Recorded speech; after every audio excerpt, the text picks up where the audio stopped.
Wing design and lift generation. Airplanes achieve flight through a principle called lift. The key lies in the design of their wings, which are airfoils. The curved upper surface and flatter underside force air flowing over them to behave differently. As the plane accelerates, air speeds up over the curved top due to the longer path it needs to travel in the same time. Remember, faster moving air exerts lower pressure. This creates a zone of low pressure above the wing. Meanwhile, air flowing under the flatter bottom surface has a shorter distance to cover, resulting in slower movement. Slower air translates to higher pressure. Consequently, a zone of high pressure forms under the wing. This pressure differential is the magic behind lift. The lower pressure above and the higher pressure below push the wing upwards. This creates an aerodynamic force called lift, which counteracts gravity and allows the airplane to take off and stay airborne. Controlling flight, ailerons, and rudder. Maintaining lift isn't the only concern. Airplanes also need to be maneuverable. Ailerons, small control surfaces on the trailing edge of each wing, help with this.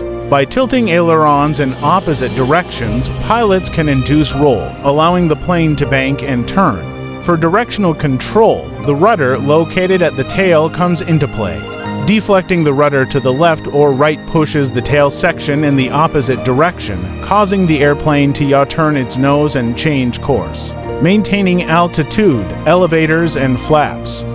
To adjust altitude, airplanes use elevators on the horizontal stabilizer at the tail.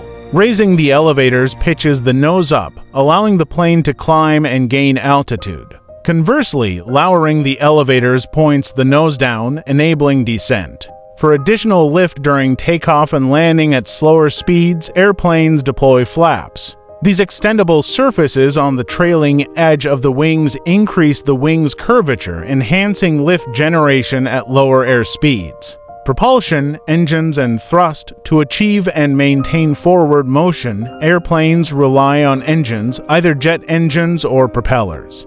Jet engines work by sucking in air, compressing it, mixing it with fuel, and burning the mixture. The hot, expanding gases then propel the engine and the airplane forward through a process called thrust. Propellers, on the other hand, rotate blades that push air backwards, generating thrust and propelling the airplane forward. This forward motion is crucial for maintaining airflow over the wings and keeping the lift force working effectively. By understanding these principles of wing design, lift generation, control surfaces, and propulsion, we gain a deeper appreciation for the fascinating science behind how airplanes take to the skies.